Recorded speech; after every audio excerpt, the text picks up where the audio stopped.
Très heureuse, mesdames et messieurs, de recevoir pour vous le professeur Nico Omeunga.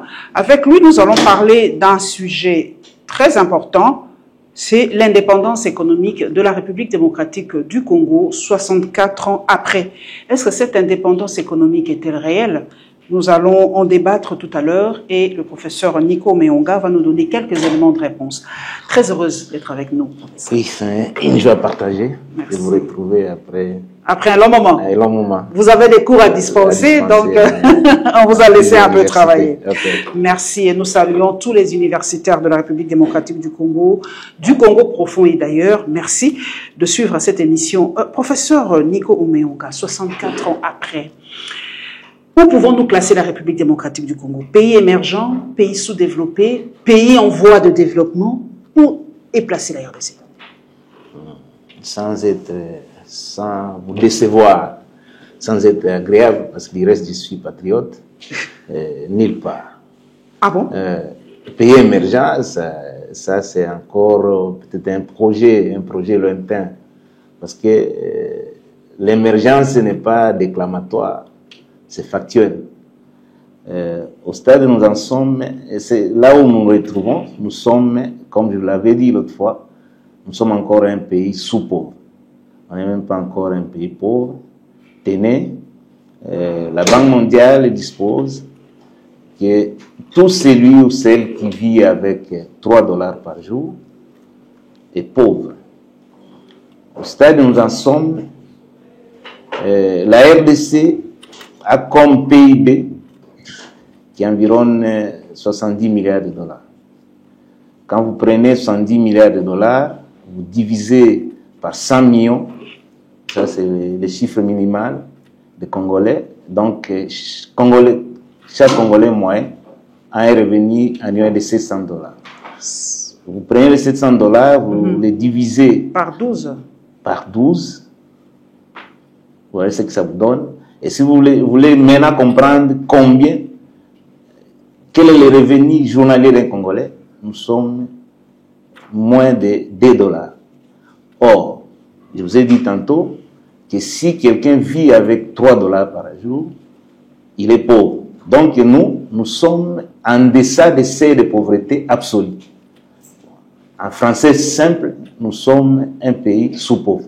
Sous-pauvre. Voilà. Mais on nous a classé dernièrement, professeur Omeunga, dans un classement que j'ai lu quelque part, que nous sommes vraiment parmi les pays les plus pauvres. Vous nous dites sous-pauvres. Quels sont les éléments, à part le PIB, les éléments qui caractérisent cette sous-pauvreté? À part le PIB. Bon, à part le PIB, qui est un agrégat macroéconomique le plus pertinent, mais on peut voir même les niveaux de vie de la population. Si nous qui sommes une merveille géologique.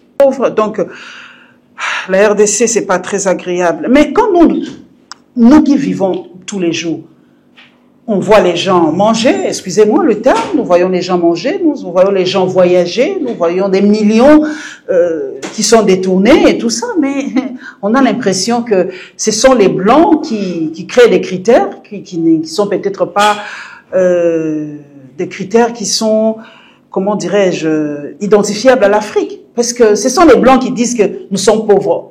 C'est pas nécessairement vrai aussi. Puisqu'il y a des riches, il y a des millions, on sent des millions ici en République démocratique du Congo.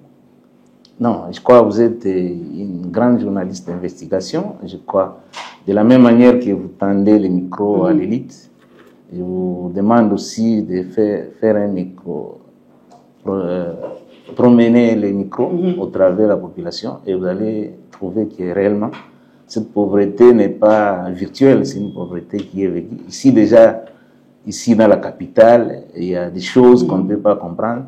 Je n'ose pas vous dire ce qui se passe dans l'arrière-pays. Or, toutes les statistiques indiquent que la grande majorité de la population congolaise vit de milieu rural. Donc, on n'a pas besoin d'un indicateur qui viendrait de l'Occident pour réellement nous dire qu'on est pauvre, bon, on ne l'est pas. Mais non, mais c'est une question quand même, c'est une question que moi je me pose. Et ce sont les Occidentaux qui proposent ces critères. C'est par rapport à leur vécu ou c'est quelque chose qu'ils ont étudié qui est imposable à tout le monde? En fonction de quoi, par exemple, professeur Nico Meonga, on va dire que la République démocratique du Congo est pauvre et pas l'Inde?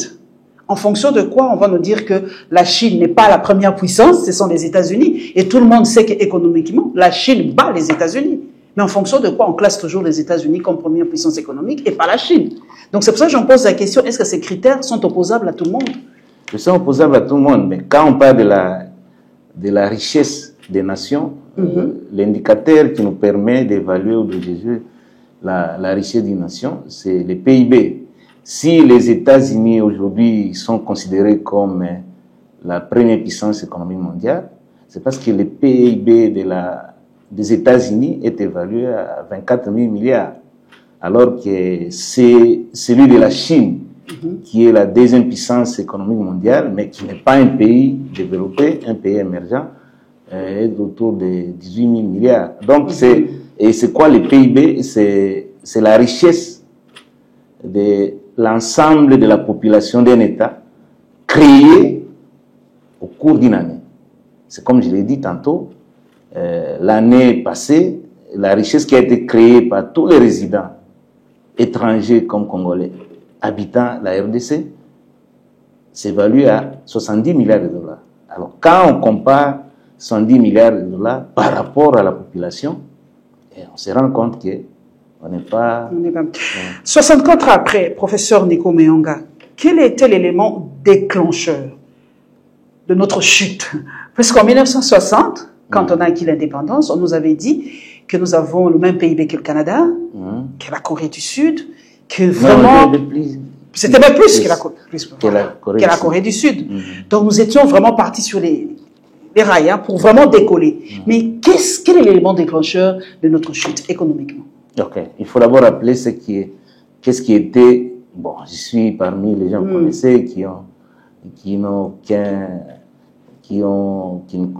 considèrent et qui estiment que la colonisation que nous avons subie, c'est la colonisation la plus abjecte parce qu'elle était fondée sur l'exploitation, le pillage et l'avilissement des Congolais. Mais il faut noter, raison garder, qu'il y a quelques acquis.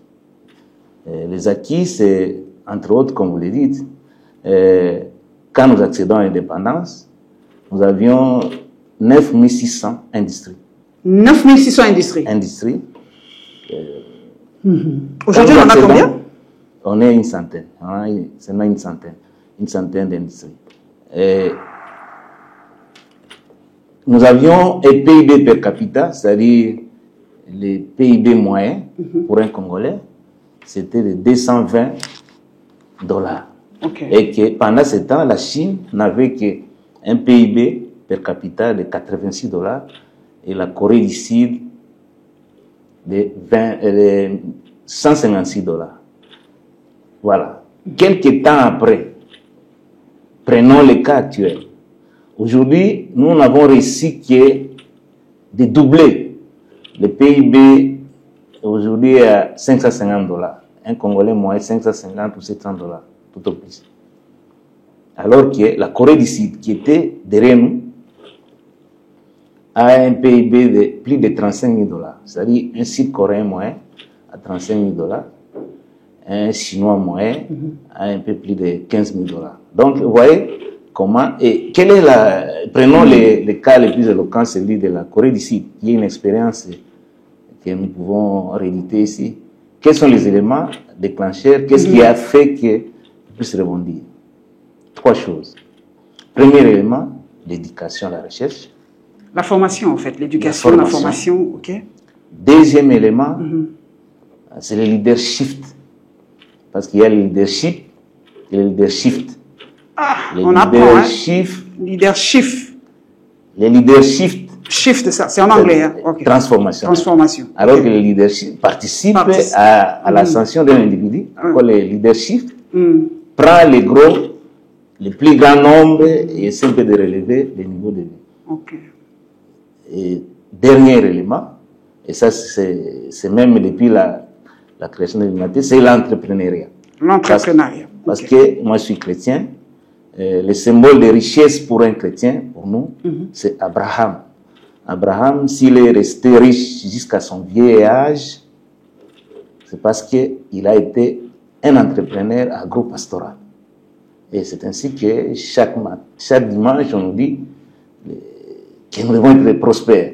Et pourtant, le Créateur même nous a indiqué la voie royale pour être prospère, c'est l'entrepreneuriat. Et j'ai toujours dit, le salariat, c'est de la pauvreté en ceci. Surtout dans des pays comme les nôtres, où la législation sociale n'existe pas. Donc, vous travaillez.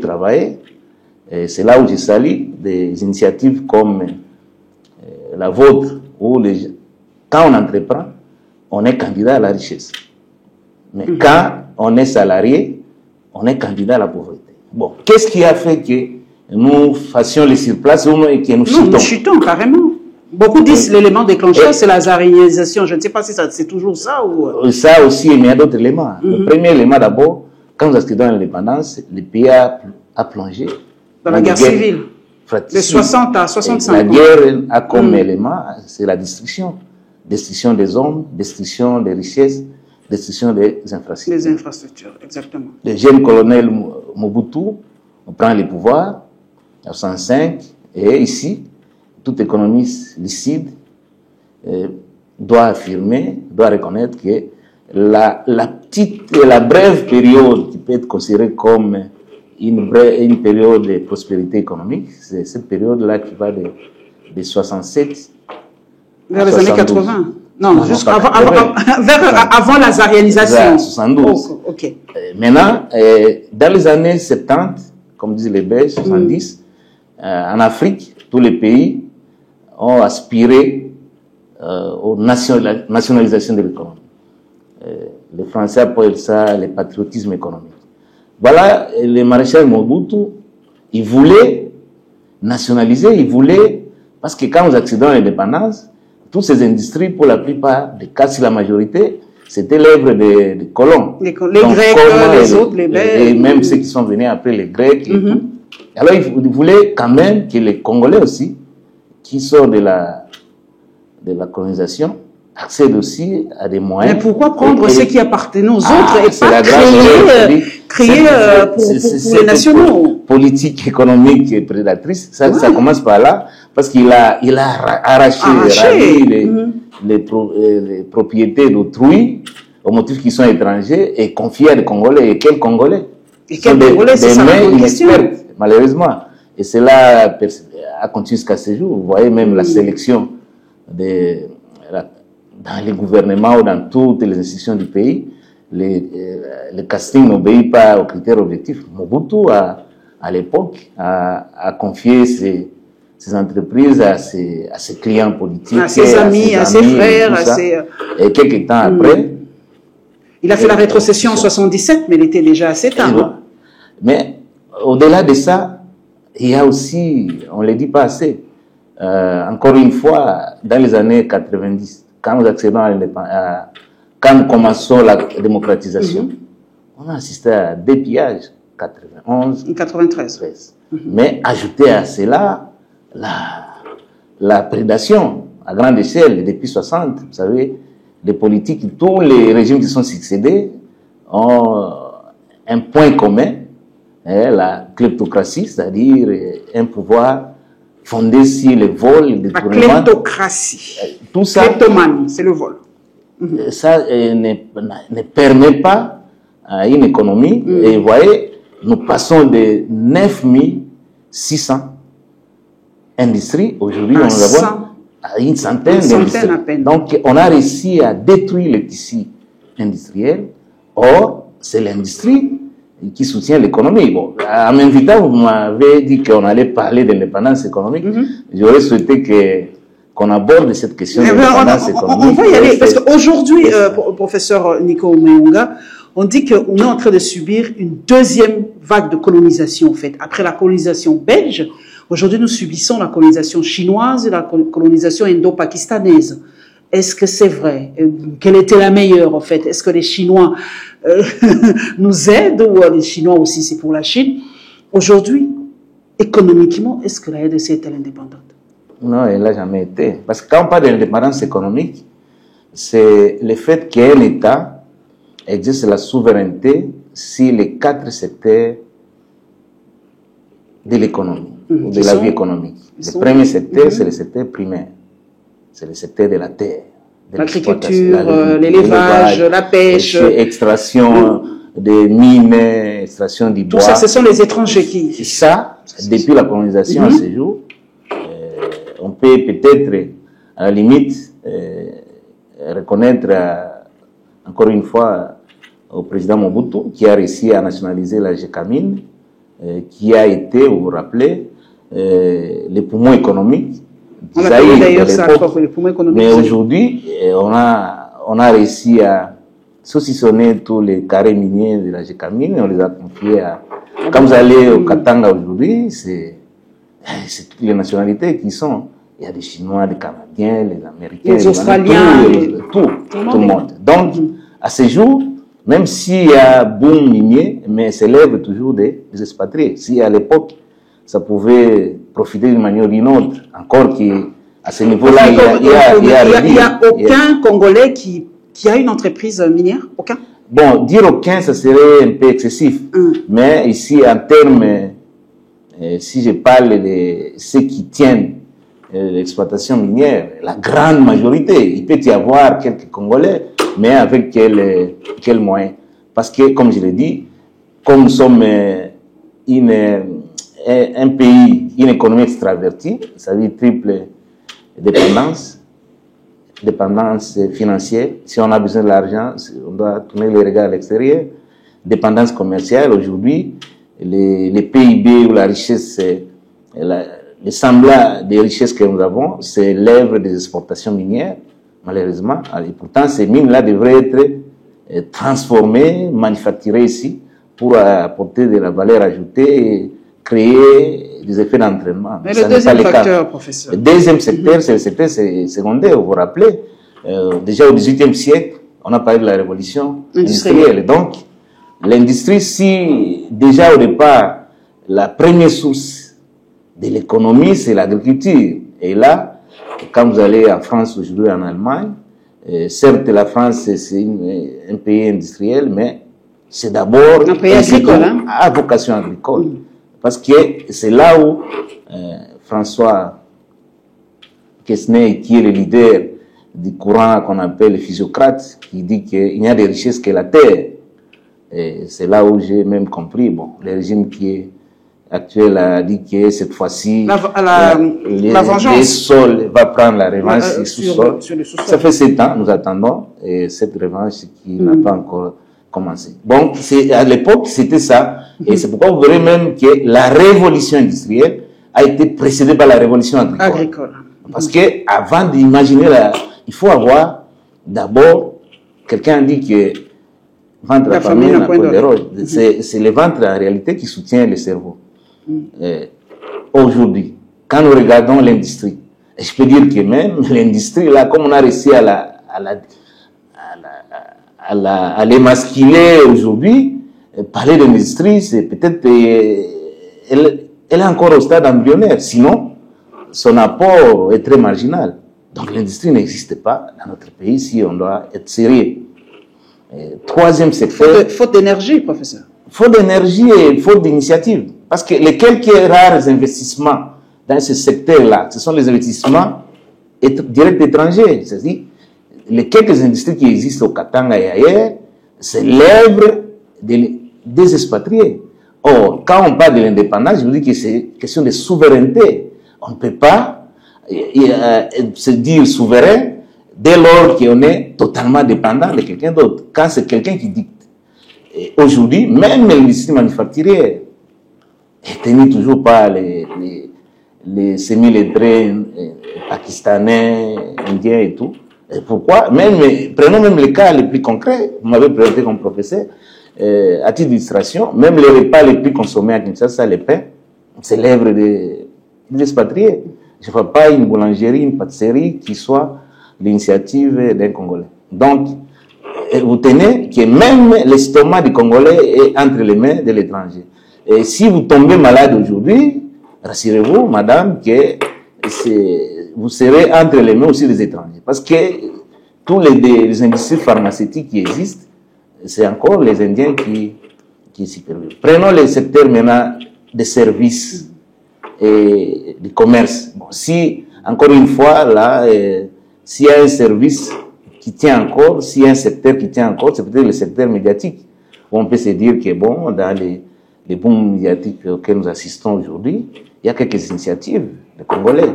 Mais si vous prenez aujourd'hui même le secteur, les Congolais, c'est quelqu'un qui aime bien voyager. La flotte aérienne. Aujourd'hui, si vous voulez aller en Afrique d'ici, vous voulez aller en Europe, aux États-Unis. Ce sont les compagnies étrangères. Revenons maintenant. Dernier secteur, c'est le secteur le plus récent. Aujourd'hui, si le XVIIe siècle était le siècle de la révolution industrielle, ce siècle présent est le siècle de la révolution numérique. Bon, aujourd'hui, la pénétration numérique. La fracture numérique est très forte. Et moins de 30%. Et pourtant, la moyenne africaine est au-delà de 40%. Et je suivais dernièrement un des responsables de RTPC qui dit que l'année passée, on devrait déployer 50 000 km de fibres optiques. Oh. Mais à ce jour, il n'y a que 10 000 km qui ont été faits. Donc, encore une fois, vous remarquez que tous les secteurs, et même dans ces domaines-là, c'est toujours les étrangers. C'est toujours les étrangers. Donc, un pays dont les 4 secteurs sont libres, sont détenus par les étrangers, je crois, parler on est colonisé économiquement. C'est encore mieux. Moi, je dis qu'on assiste à la vassalité économique. C'est-à-dire, rien n'a changé. C'est-à-dire, c'est le modèle économique colonial qui se perpétue et dont nous en sommes victimes. Donc, l'indépendance, encore une fois, loin d'être un lueur d'espoir, mais c'est un leurre. À ce jour, c'est quelque chose à conquérir, comme l'ont fait les héros de l'indépendance, qui ont réussi à conquérir l'indépendance politique, mais qui malheureusement... On a négligé cet aspect-là. Les héritiers, ceux qui se sont succédés, ont estimé Quelle est la réelle indépendance, professeur Ouméonga? La réelle indépendance est-elle politique ou économique? C'est économique. Économique. Et là, je dis, je peux même De Gaulle, quand il a 58, il a dit que s'il n'y a pas d'indépendance économique, il n'y a pas d'indépendance politique tout court. Donc, c'est l'économie qui tient. Parce que c'est vrai, on a besoin de l'économie politique. D'une bonne politique. C'est que nous manque aussi, on dit on n'a pas une bonne politique de ça. La finalité, c'est le bien-être. Mais pour que ce bien-être arrive, il faut l'économie. Et aujourd'hui, regardez même la politique étrangère. Hier, si la politique étrangère ou la politique internationale était régie par les idéologies, les 2 grandes idéologies, aujourd'hui, les relations économiques et les relations entre États est fondamentalement économique. Donc, voilà un peu... Dans la sous-région, professeur Ouméonga, on nous avait dit qu'à l'époque, géopolitiquement, la RDC pesait. On était un pays incontournable géopolitiquement. Mais aujourd'hui, est-ce que, sur le plan géopolitique, est-ce que la RDC, aujourd'hui, compte encore? Et sur le plan économique, est-ce que les pays frontaliers de la RDC, est-ce que ça nous domine aussi économiquement? Sommes-nous simplement un marché de consommation, 64 ans après? Non, on l'a toujours été. C'est pourquoi moi, je n'ai jamais compris, depuis mon bout à ce jour, les gens se précipitent, au moins nos dirigeants, se précipitent à l'intégration régionale. En réalité, pour en arriver à cette intégration, tous les internationalistes vont vous le dire, il faut commencer par l'intégration à l'intérieur du pays. Or, notre pays est désarticulé. Et on n'est pas intégré. Quand je suis ici à Kin, c'est ce qui est parfois, consciemment ou inconsciemment, les gens préfèrent parler que non, la guerre dans l'est du pays, et comme pour dire que non, c'est très loin de nous, c'est très loin de nous.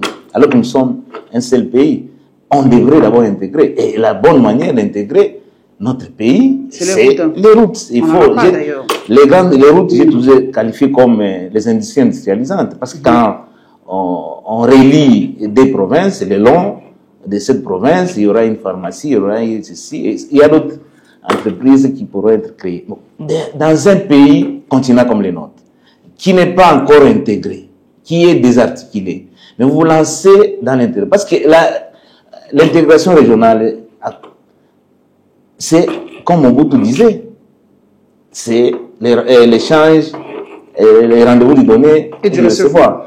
Dès lors que nous ne produisons pas, quand vous y allez là, nous devenons un espace de consommation. Et quand nous sommes un espace de consommation, donc ce sont ceux qui apportent les produits qui attirent profit. Donc aujourd'hui, et puis il faut noter que quand vous avez 9 voisins, vous avez 9 ennemis. 9 ennemis potentiels. Hein? Potentiels. À tout moment, il faut arriver à préserver. Nous avons été gâtés par la nature ou par le bon Dieu. Donc, même vous, là, en tant que maman, les bijoux, on doit les préserver, les protéger. Vous ne les protégez pas, on va vous les ravir. C'est le cas actuel. Bon, est-ce que l'influence... Non, tous ces voisins-là, non, ce ne sont pas... Prenons même les Rwandais, ce n'est pas une puissance sous-régionale. Mais les puissances en profitent on les sous-traite et on fait croire... Non, Rwanda n'a aucune puissance, il n'a ni population, ni argent, ni quoi. On peut être puissance. Pour être une puissance, il y a des facteurs que Rwanda n'en est pas. Mais les puissances, les grandes puissances, ça sert du Rwanda pour nous entrer dedans parce que la porosité, elle est grande. La faiblesse du pouvoir, nous sommes absents partout. La nature est divine. Quand il y a des territoires entiers où il n'y a même pas un administrateur, territoire entier, il n'y a même pas un policier, bon, on n'allait pas en vouloir à ceux qui en manquent de venir occuper. Donc il faut occuper l'espace. Il y a un problème d'occupation de l'espace. Et jusqu'ici, l'État est absent.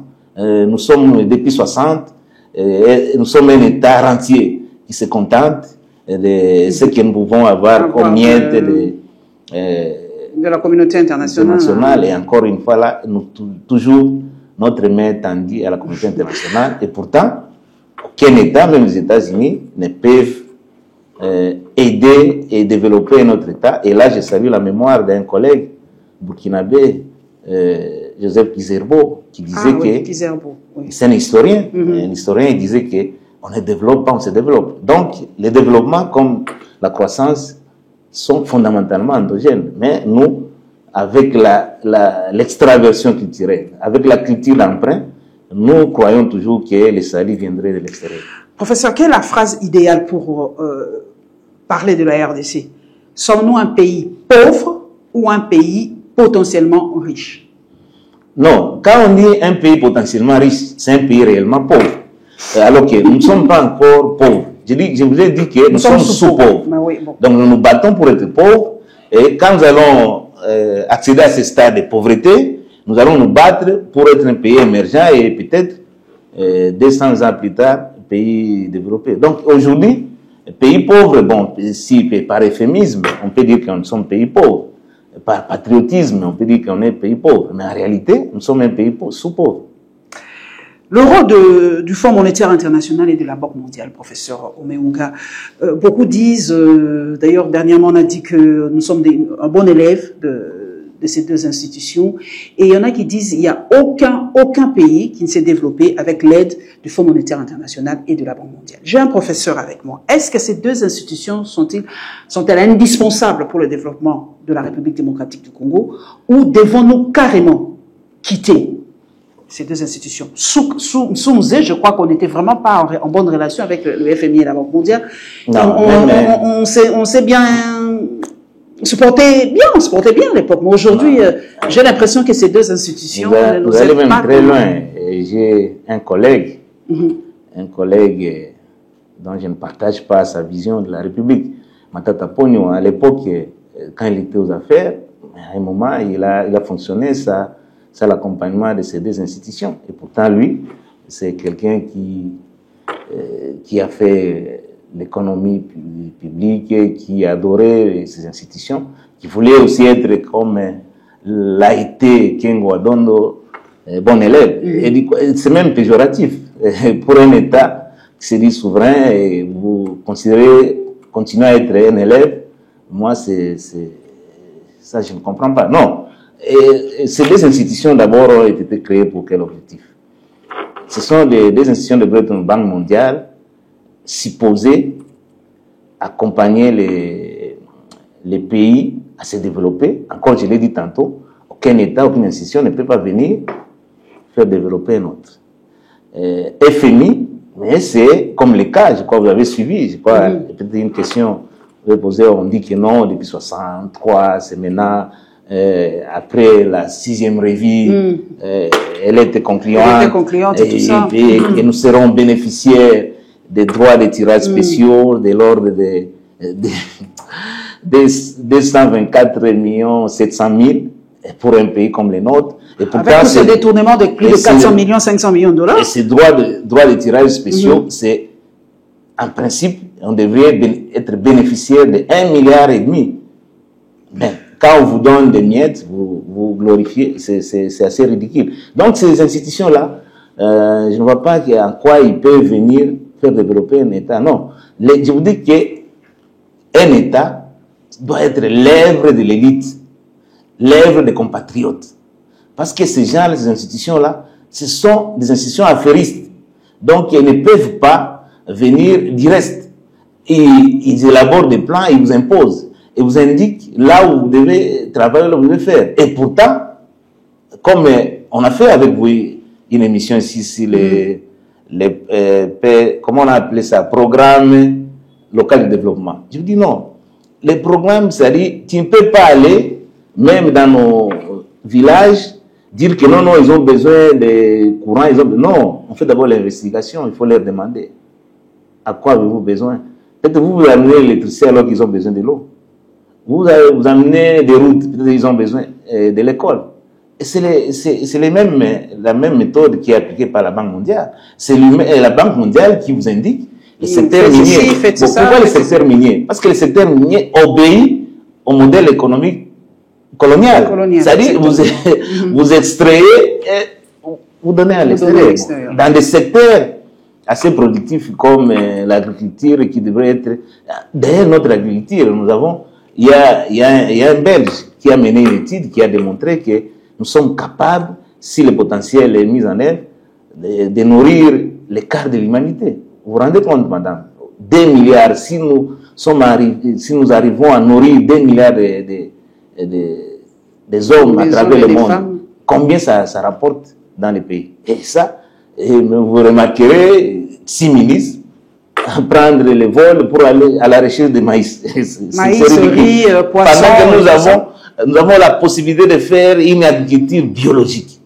Et aujourd'hui, quand vous allez en Europe, dans tous les pays, les gens préfèrent le bio, qui est le produit transgénique que nous consommons, qui nous cause des maladies. Aujourd'hui, nous perdons plus de 3 milliards de dollars pour acheter des déchets alimentaires. Vraiment des déchets alimentaires. Qui nous causent des maladies. Nous, quand on grandissait, les maladies cardiovasculaires, ce sont les maladies d'accompagnement, le diabète et les maladies de troisième âge. Mais aujourd'hui, même des jeunes gens, des jeunes filles, des jeunes garçons en souffrent. Et vous pouvez interroger tous les médecins, ils vous diront que l'une des raisons de ces maladies, c'est la consommation des OGM. Nous allons terminer, professeur, avec la dédollarisation. Déjà. Ah, okay. Ah oui, nous sommes en train de chuter. La dédollarisation, en tout cas, cette indépendance monétaire, on n'en a pas. Ça, c'est une réalité. Aujourd'hui, tous les Congolais, même dans les fins fonds, connaissent le dollar. Mais si nous qui voyageons, nous avons difficile de fois à utiliser cette monnaie ailleurs. Vous allez en Afrique du Sud, dès que vous arrivez à l'aéroport, vous changez votre monnaie en rand. C'est partout comme ça. Mais chez nous, pourquoi la population congolaise a-t-elle perdu confiance au franc congolais? Pourquoi nous n'arrivons pas, 64 ans après, à utiliser efficacement notre monnaie dans notre propre pays? Ok. La monnaie, c'est l'un des attributs de la souveraineté d'un État. Exactement. C'est comme vous le dites. Moi, dernièrement, le mois de mars, j'ai été invité à l'Université de Sorbonne pour participer à la conférence qui réunissait les chercheurs. J'arrive, je vais, comme on le fait ici, mais on m'a dit, non seulement que pour me changer, ils m'ont obligé d'abord, il faut présenter le passeport. Exactement. Donc, ils sont fiers d'abord de leur héros, mais ici, nous a dit non. Bon, le problème c'est quoi? La monnaie c'est quoi? Pour faire simple. La monnaie, c'est un bien comme tout autre bien. Mais la seule différence, c'est que la monnaie est un bien qui est capable d'acquérir tous les autres biens. Et la monnaie, en d'autres termes, c'est un papier comme n'importe quel papier. Mais c'est une monnaie fiduciaire. Fiduciaire signifie foi. C'est une monnaie à laquelle on a confiance. Dès lors qu'on a perdu la confiance aux autorités monétaires, on perd confiance aussi à la monnaie. Et quand on perd confiance à la monnaie perd aussi sa valeur. Mais aussi la monnaie, c'est le symbole de la production. On ne peut pas avoir une monnaie forte quand on n'a pas de production. Nous sommes, vous l'avez dit, comme une économiste avertie, que nous sommes un espace de consommation. Nous ne produisons rien. Alors quand on ne produit pas, qu'est-ce qui soutient la monnaie? C'est la production. Et quand nous sommes caractérisés par l'extraversion économique, nous sommes caractérisés, tout ce que nous mangeons vient de l'extérieur. Notre monnaie perd, notre devise nationale perd sa valeur par rapport à la devise étrangère, les dollars. Bon, la dollarisation a été revenue quand? C'est au début des années 80. Oui, parce que nous, quand on grandissait, on ne connaissait pas le dollar. Jusque vers les années 80, on n'utilisait jamais le dollar. On ne le connaissait même pas. Alors, quand il y a eu... Parce qu'aujourd'hui, même j'ai suivi que, pour une fois, je salue la... pour une fois, nous avons une dame à la primature. Et nous a dit qu'il y aura tous les paiements se feraient en francs congolais. Je vais bien croire, mais j'en doute. Ça ne se fera pas. Est-ce que, honnêtement, entre nous, quelqu'un peut accepter de prendre, parce que la monnaie, pour répondre bien à ta question, les dollars, pourquoi il y a des dollars? Dollar, c'est une valeur refuge. Comme vous le faites, vous, les mamans. Quand vous avez beaucoup d'argent, vous pouvez garder votre argent dans les bijoux. Vous achetez des bijoux. Tous les bijoux que vous avez, vous ne les portez pas. C'est vous gardez. Parce que l'argent, la monnaie, on peut la garder dans des valeurs physiques comme dans les valeurs monétaires. Mais à ce jour, le dollar, c'est la monnaie internationale qui est très crédible. Voilà pourquoi. Et c'est ainsi que vous remarquerez même quand le jeune président Joseph Kabila accède au pouvoir, il a pris un décret officialisant, institutionnalisant la dollarisation. Officialisation. Officiellement. Mais vous êtes quand même... Officialisant. C'est-à-dire les premiers, les 30 janvier 2001, il y a un décret présidentiel. Parce que c'est du réalisme. Il a trouvé que ce n'est... Parce que les gens, ça ne sert à rien de dire que non, on ne consomme pas le dollar et que dans l'entretemps, les gens utilisent le dollar. C'est comme la binationalité. Voilà. on a officialisé. Et c'est ainsi que, même pour, comme les gens disent, bon, on va dédollariser, mais il faut par exemple des formes de compétences. Il faut quand même un décret contraire ou une ordonnance par rapport à ça. Mais ce n'est pas ça. La monnaie, ce n'est pas... C'est vrai, il y a une dimension juridique, mais c'est plus une dimension politique, une dimension de légitimité. C'est-à-dire, on peut prendre même aujourd'hui que non, à partir d'aujourd'hui, personne ne va consommer les dollars. Non. Les gens vont consommer parce qu'ils n'ont pas foi aux francs congolais, malheureusement. Et quand ils l'utilisent, c'est parce qu'ils estiment que les dollars, même s'ils perdent sa valeur, mais il y aura une stabilité par rapport, parce que si on vous donne 100 000 francs congolais aujourd'hui, une semaine après, ça n'aura pas le même pouvoir d'achat. Alors que si vous gardez ça en dollars, ça garde. S'il y a dollarisation aujourd'hui, c'est une façon de se réfugier, une façon de garder le pouvoir d'achat de sa richesse. Alors que ce n'est pas, et pour affermir les francs congolais, il faut produire. Parce que la monnaie, c'est le reflet. Et la monnaie, c'est comme un agriculteur qui a 100 sacs de maïs. Comme il ne sait pas se trimballer avec les sacs de maïs pour faire les trocs, on lui donne l'équivalent de 100 sacs de maïs qu'on appelle la monnaie. C'est pourquoi je dis la monnaie, c'est un bien comme tout autre bien. Plus on a, moins ça coûte.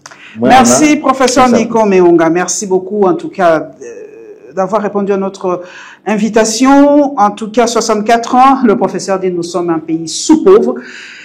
Donc, on n'est même pas encore pauvre, hein, on est un pays sous-pauvre. Donc, il faut nous devons vraiment beaucoup travailler pour sortir notre pays de cette sous-pauvreté.